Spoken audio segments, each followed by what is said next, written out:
dear friends, today we are going to discuss fourth part of coordination chemistry. आज इस coordination chemistry के fourth part में मैं आपको crystal field theory इस यूनिट का important topic डिस्कस करने वाला हूँ. Crystal field theory. This theory is given by Bethe and von Black in 1935. 1935 में कोऑर्डिनेशन कंपाउंड के फॉर्मेशन को एक्सप्लेन करने के लिए ये थ्योरी आई थी. बेथे और वॉन ब्लैक नाम के साइंटिस्ट ने 1935 में इस थ्योरी को दिया था. इसे क्रिस्टल फील्ड थ्योरी इसे क्यों कहते हैं या क्रिस्टल वर्ल्ड क्यों बोला जाता है, फील्ड से रिलेटेड क्या सब कुछ होता है वो हम थोड़ा सा एक्सप्लेन करेंगे इसमें. तो हम सबसे पहले बात करते हैं कि this theory is given by Bethe and Van Vleck. इस थ्योरी का पहला पॉइंट तो यही हो गया, पॉइंट बाय पॉइंट आप देख सकते हैं. This theory is mainly applicable for D block element. सिर्फ ये डी ब्लॉक के कॉम्प्लेक्स कंपाउंड को एक्सप्लेन करती है, एसपी वालों को एक्सप्लेन नहीं करती. ये इस थ्योरी की खासियत भी है और थ्योरी की कमी भी है कि सिर्फ बी को ही एक्सप्लेन कर पाती है. और आपके पास मेटल और लिगेंड को चार्ज पार्टिकल माना जाता है, चार्ज पार्टिकल की तरह एज्यूम किया जाता है. तो आपके पास फोर्थ पार्ट में जो आपका मेटल है उसे पॉजिटिव चार्ज पार्टिकल माना जाता है और फिफ्थ पॉइंट में आपके पास जैसे हम कह सकते हैं कि लिगेंड को नेगेटिव चार्ज पार्टिकल माना जाता है. जब हम बॉन्डिंग की बात करते हैं तो जब दो अपोजिटिवली चार्ज आयंस आपस में एक दूसरे से मोहब्बत करते हैं, अट्रैक्ट होते हैं, अट्रैक्ट करके एक बॉन्ड का फॉर्मेशन कहते हैं, तो उस बॉन्ड को आयनिक बॉन्ड कहते हैं. तो बॉन्ड को आयनिक बॉन्ड कहते हैं. तो मेटल और लिगेंड के बीच जो भी फोर्स ऑफ अट्रैक्शन यहाँ काम करता है उसको यहाँ पर आयनिक बॉन्ड माना जाता है. यह थ्योरी के अकॉर्डिंग मेटल और लिगेंड के बीच कंप्लीटली आयनिक बॉन्ड होता है. यह थ्योरी की खासियत भी है और इस थ्योरी की लिमिटेशन भी है कि मेटल और लिगेंड के बीच की बॉन्डिंग को ये आयनिक बॉन्ड बताता है, प्योरली आयनिक बॉन्ड बनाता है. जबकि फजान ने कहा था कि कोई भी आयनिक बॉन्ड कंप्लीटली आयनिक नहीं हो सकता, उसमें कोवेलेंट कैरेक्टर वगैरह भी पाए जाते हैं. तो उस बात को ये एक्सप्लेन नहीं करता, पर फिर भी ये इस थ्योरी के कुछ पॉइंट्स हैं छोटे से और उसके बेसिस पर इस थ्योरी को एक्सप्लेन किया जाता है. यहाँ पर हम डी ब्लॉक एलिमेंट के लिए बताते हैं. तो डी ब्लॉक के हम डी ऑर्बिटल्स की बात करते हैं. तो डी ऑर्बिटल का शेप हमें सबको पता है, डम्बेल शेप का होता है. तो यहाँ पर मैं आपके पास डी ऑर्बिटल के शेप्स को भी बताता हूँ कि डी ऑर्बिटल के शेप्स किस तरीके से होते हैं, क्योंकि इसे समझना जरूरी है, क्योंकि इस पर मुझे कुछ बातें करनी है तो आपको ये समझाना भी जरूरी है. आप यहाँ देखेंगे डबल डम्बेल शेप के होते हैं और ये कुछ इस तरीके का शेप होता है. तो पहले वाले डी ऑर्बिटल का नाम, जो 5 डी ऑर्बिटल होते हैं वो हैं d x y, d y z, d z x, d h two y two और आपका डी जेड स्क्वायर. तो ये जेड एक्सिस के अलॉन्ग है, ये एक्स वाई एक्सिस के अलॉन्ग है, जेड एक्स है, ये आपका वाई, ये वाई जेड मान सकते हैं, वाई एक्सिस जेड एक्सिस, ये एक्स एक्सिस वाई एक्सिस. इस तरीके से डी ऑर्बिटल है. तो डबल डम्बेल शेप के होते हैं ये. तो हमें ये मतलब ये क्यों समझना है, इसको आपको समझना ही पड़ेगा, क्योंकि आपको इसके बेसिस पर मुझे कुछ चीज़ एक्सप्लेन करनी है तो आपको बाद में क्लियर हो जाए. जिससे आप ये समझ सकते हो कि आपके लिए ये एक्स एक्सिस हो गई, ये वाई एक्सिस हो गई, ये जेड एक्सिस है. तो यहाँ पर अगर मैं एक्स वाई प्लेन की बात करूँ तो डम्बेल शेप यहाँ बना हुआ है. वाई जेड की बात करूँ तो डी वाई जेड इस तरीके से यहाँ पे है. ये जेड एक्स की बात करूँ तो डी जेड एक्स वाले डी डबल डम्बेल शेप में ऑर्बिटल यहाँ है, d h two y two यहाँ है, डी जेड टू वाले इस तरीके से हैं. तो ये आपके पास 5 डी ऑर्बिटल होती हैं. और अगर आप यहाँ पे ध्यान से देखो तो ये जो कुछ ऑर्बिटल हैं, 3 ऑर्बिटल हैं जो x y, d x y, d y z और डी जेड एक्स जो यहाँ पे हैं वो एक्चुअली प्लेन पर है. एक्स वाई प्लेन पर है, वाई जेड प्लेन पर है, जेड एक्स प्लेन पर है. तो ये 3 ऑर्बिटल जो मतलब ये जो डी के 5 ऑर्बिटल होती हैं, तो 5 में से 3 ऑर्बिटल तो आपके प्लेन पर होते हैं. ये तीनों के तीनों प्लेन पर लाई करते हैं. देख रहे होंगे आप, एक्स वाई प्लेन पर है, प्लेन पर है. तो ये एक्स वाई प्लेन पर होते हैं, ये तीनों के तीनों प्लेन पर होते हैं. जबकि आप ये देखोगे तो ये दोनों जो ऑर्बिटल होते हैं वो एक्सिस में होते हैं, प्लेन पर नहीं होते हैं. ये बहुत इंपॉर्टेंट पॉइंट है, क्योंकि ये समझना बहुत जरूरी है, क्योंकि इसी के बेसिस पे मैं आपको कुछ पॉइंट बता पाऊंगा, तो इसे ध्यान से समझ लेना. तो मैंने इस थ्योरी के पॉइंट्स बता दिए, अभी मैं इसको और आगे एक्सप्लेन करता हूँ. अब हम बात करते हैं इस यूनिट के इंपॉर्टेंट टॉपिक पे, क्रिस्टल फील्ड स्प्लिटिंग पे. दिख रहा होगा आपको क्रिस्टल फील्ड स्प्लिटिंग, और भी यहाँ पे कुछ चीज़ें कवर करूँगा तो आपको यहाँ पे से ध्यान से समझा दूँ. मैं क्रिस्टल फील्ड स्प्लिटिंग समझा रहा हूँ पहले ऑक्टाहेड्रल कॉम्प्लेक्स कंपाउंड पे, ऑक्टाहेड्रल कॉम्प्लेक्स कंपाउंड पे, फिर बताऊँगा टेट्राहेड्रल कॉम्प्लेक्स कंपाउंड पे. आपको सबसे पहले तो ऑक्टाहेड्रल के लिए एक बात समझ लो कि ऑक्टाहेड्रल कॉम्प्लेक्स कंपाउंड कैसे बनता है. ऑक्टाहेड्रल की ज्योमेट्री कुछ इस तरीके से होती है. तो ये मेटल है और ये ज्योमेट्री है यहाँ पे लिगेंड है. आप अगर ध्यान से देखो तो ये लिगेंड जो है वो एक्सिस पे लगे हुए हैं, एक्स वाई एक्सिस पे और जेड एक्सिस पे। तो DX2Y2 और DZ2 ऑर्बिटल कुछ यहाँ पे होता है। तो लिगेंड आपके पास कभी भी ऑक्टेहेड्रल ज्योमेट्री बनानी होगी, क्योंकि मेटल पॉजिटिव चार्ज पार्टिकल है, लिगेंड नेगेटिव चार्ज पार्टिकल, ये जुड़ेंगे और जुड़ करके आयन बॉन्ड बना करके कोऑर्डिनेशन कंपाउंड या कॉम्प्लेक्स कंपाउंड का फॉर्मेशन करते हैं। तो ये अपोजिट चार्ज अट्रैक्ट करते हैं, लेकिन अगर इसे ऑक्टेहेड्रल ज्योमेट्री बनानी है तो इसको एक्सिस साइड से अप्रोच करना पड़ेगा। ये बात क्लियर है, क्योंकि ये एक्सिस साइड है तभी एक्सिस पे जुड़ेगा, तभी जाकर के एक्सिस पे जुड़ करके ऑक्टेहेड्रल ज्योमेट्री ये फॉर्म कर पाएगा। नहीं समझ पा रहे हो तो इस तरीके से आप एक्सप्लेन समझ सकते हो कि आपके पास ये ऑक्टेहेड्रल ज्योमेट्री कुछ इस तरीके से होती है, इस तरीके से होती है। एक्स एक्सिस, वाई एक्सिस और जेड एक्सिस पे यहाँ पे लिगेंड, यहाँ लिगेंड, यहाँ लिगेंड, यहाँ लिगेंड, ये प्लेन से प्लेन वाली साइड। तो अगर आपको लिगेंड यहाँ जुड़ने हैं, यहाँ जुड़ने हैं, यहाँ जुड़ने हैं, यहाँ जुड़ने हैं, यहाँ जुड़ने हैं, ऑक्टेहेड्रल ज्योमेट्री ऐसे ही होती है। तो यहाँ जुड़ने के लिए से यहाँ से आना पड़ेगा, प्लेन साइड से नहीं आना, एक्सिस से आना है, ये बात क्लियर रखनी है। और अगर हम टेट्राहेड्रल ज्योमेट्री की बात करते हैं तो टेट्राहेड्रल ज्योमेट्री कुछ इस तरीके से होती है, कुछ ऐसे। और अगर टेट्राहेड्रल ज्योमेट्री ये होती है तो ये आपका एक्स एक्सिस है, ऐसे होती है एक्चुअली, एक भी ऐसा एक भी ऐसा। तो ये एक्स एक्सिस है, ये आपका वाई एक्सिस है और ये आपका जेड एक्सिस है। तो ये लिगेंड कोई भी एक्सिस पे नहीं होते, प्लेन वाली साइड पे होते हैं, x y y z z x plane पर। तो अगर लिगेंड को टेट्राहेड्रल ज्योमेट्री बनानी है, ये मेटल है, मेटल के ऑर्बिटल हैं DXY DYZ, सारे ऑर्बिटल इसके पास हैं, तो लिगेंड को आपको एक्सिस साइड से आना है। तो ये बात ध्यान रखना है कि ऑक्टाहेड्रल ज्योमेट्री में लिगेंड एक्सिस से अप्रोच करते हैं, और आपके पास टेट्राहेड्रल ज्योमेट्री जो कुछ इस तरीके से होती है, ये सबको पता है। तो यहाँ पर लिगेंड जो अप्रोच करता है मेटल के पास, वो प्लेन वाली साइड से अप्रोच करता है। ये बात को ध्यान रखना है। और अगर आपको इतना समझ आ गया तो हमारा काम हो गया, बहुत कुछ समझा देंगे तुम लोगों को आगे बताएं, ठीक है। तो आपके पास हमें पता है कि लिगेंड की 5 मेटल के पास 5 डी ऑर्बिटल होती है, इसके नाम भी लिख लूँ मैं आपके पास, DXY DYZ DZX DX2Y2 X2 Y2 और DZ2। अब लिगेंड ये मेटल है, मेटल के ऑर्बिटल है, लिगेंड है, लिगेंड उसके पास अप्रोच करने के लिए आया। तो जैसे ही लिगेंड अप्रोच करने के लिए आता है तो लिगेंड ऑक्टाहेड्रल ज्योमेट्री बनाना है, तो प्लेन पर ये 2 ऑर्बिटल होते हैं, ये वाले होते हैं। तो ligand orbit axis axial side से अप्रोच करता है और प्लेन साइड से अप्रोच नहीं करता है। तो जैसे ही एक्सिस से वो अप्रोच करता है तो आपके पास ये 5 डी ऑर्बिटल जो होते हैं वो 2 पार्ट में टूट जाते हैं। ये टूटने का रीज़न क्या है उसका भी अपना एक लॉजिक है, वो भी मैं आपको बता दूं। और ये टूट करके 2 पार्ट में टूट जाते हैं।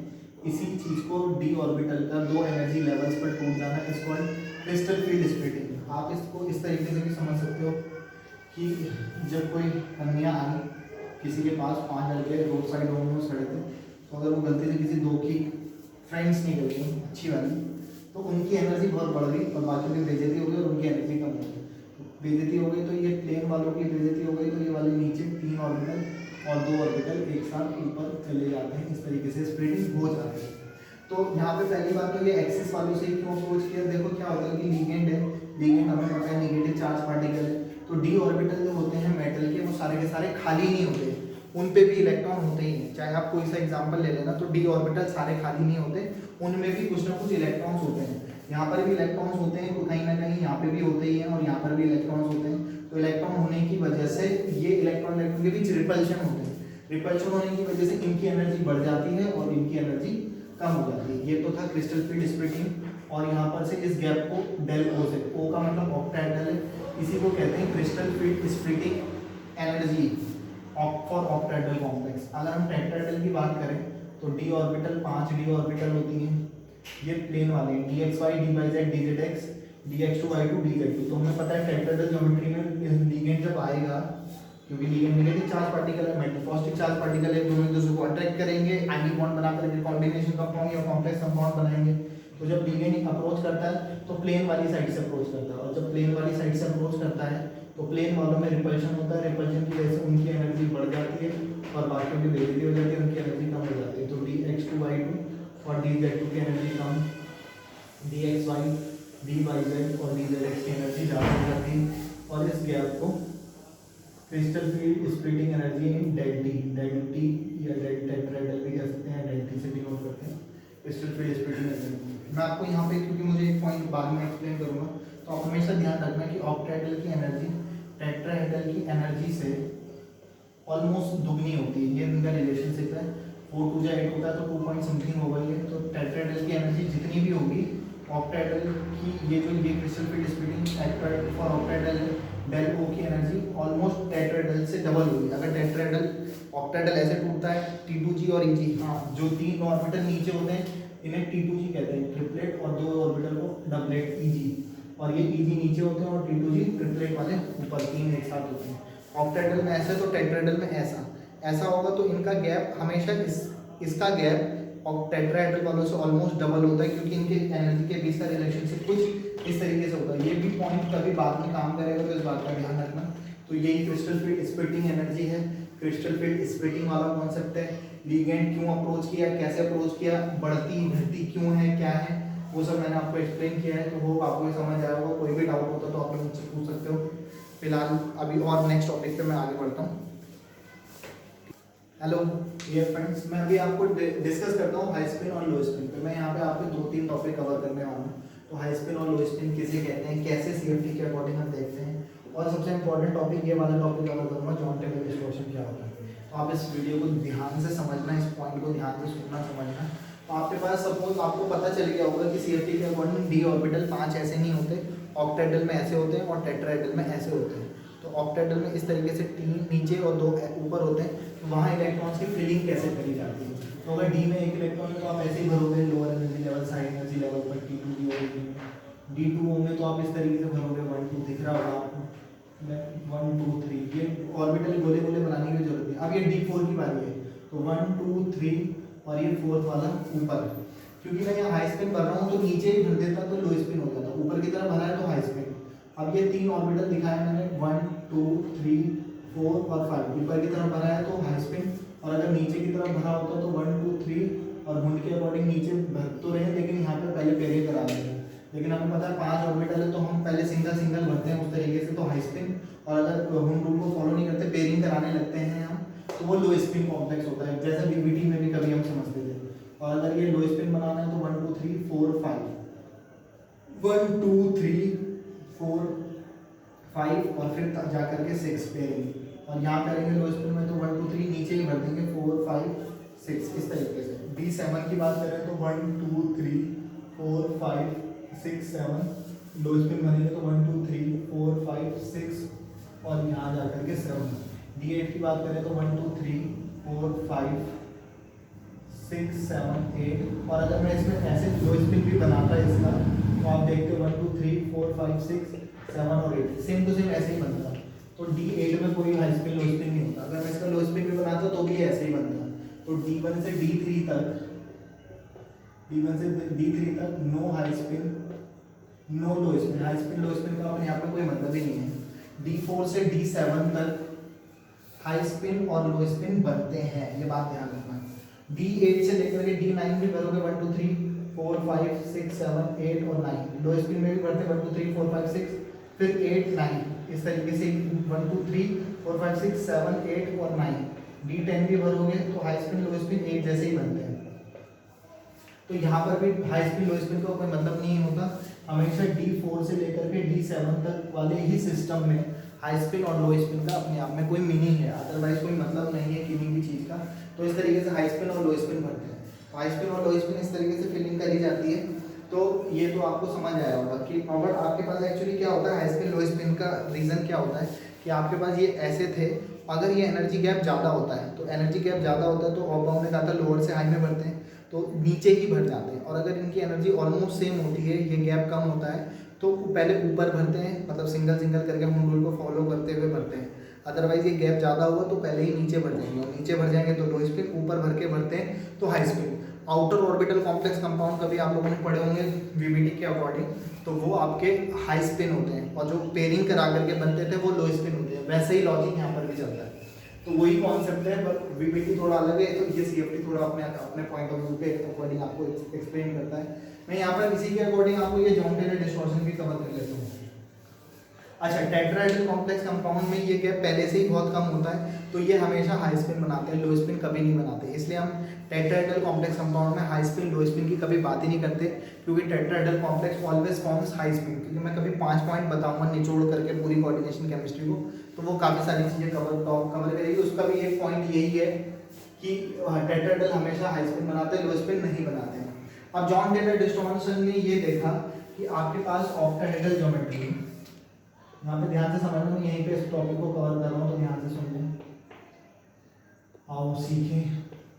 जब मेटल और लिगेंड के बीच की जो डिस्टेंसेस है ये सारी की सारी सेम होती हैं, तो ऐसे वाले ऑक्टाहेड्रल कॉम्प्लेक्स को कहते हैं regular octahedral complex, regular octahedral कहते हैं। और रेगुलर ऑक्टाहेड्रल कॉम्प्लेक्स के बाद अगर आपके पास ये कुछ इस तरीके का हो जाए कि लिगेंड ये वाला आपने खींचे और ये बाहर की तरफ चले जाएं, या जो जेड वाले जो लिगेंड है वो अंदर की तरफ आ जाएं, बाकी वैसे रह जाएंगे, तो इसे जेड इन कहते हैं और इसे जेड आउट कहते हैं। लेकिन ये आपके पास अगर बात करूँ तो ये रेगुलर ऑक्टाहेड्रल नहीं है, डिस्टॉर्ट हो चुका है, तो इसे डिस्टॉर्टेड ऑक्टाहेड्रल कॉम्प्लेक्स कंपाउंड कहते हैं, डिस्टॉर्टेड ऑक्टाहेड्रल ज्योमेट्री कहते हैं। तो कोई भी ऑक्टाहेड्रल कंपाउंड जेड आउट या जेड इन की कंडीशन में डिस्टॉर्ट हो जाता है, रेगुलर ऑक्टाहेड्रल नहीं रह पाता, तो ये डिस्टॉर्टेड ऑक्टाहेड्रल ज्योमेट्री फॉर्मेशन करते हैं।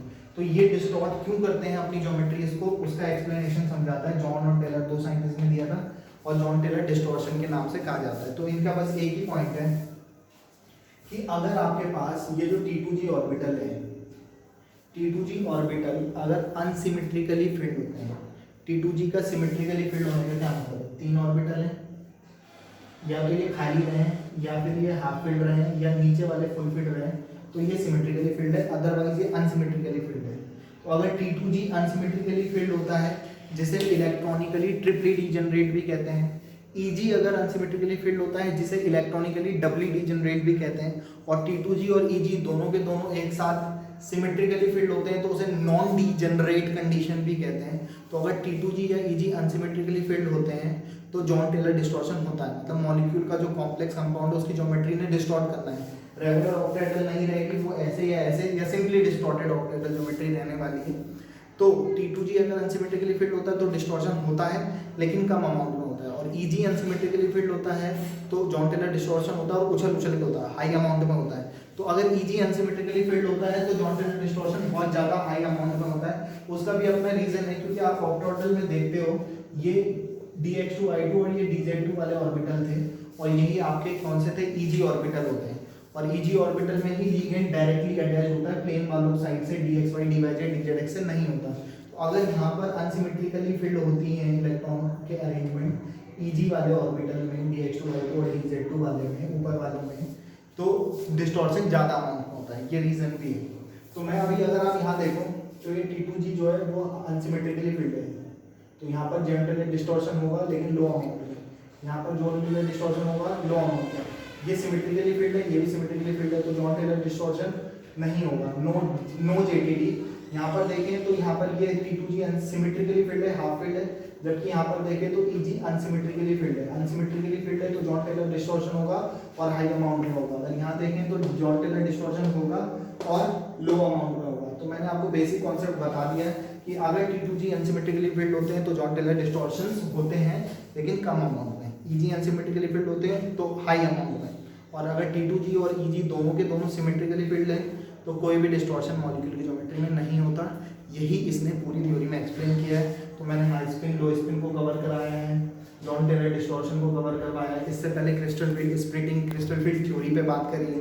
तो वो आपको एक पॉइंट ये वीडियो समझ आया होगा। तो फिलहाल तब तक के लिए जी लो अपनी ज़िंदगी, नेक्स्ट वीडियो में पिएंगे आप लोगों का खून। Have a good day, goodbye, good night, शुभ रात्रि।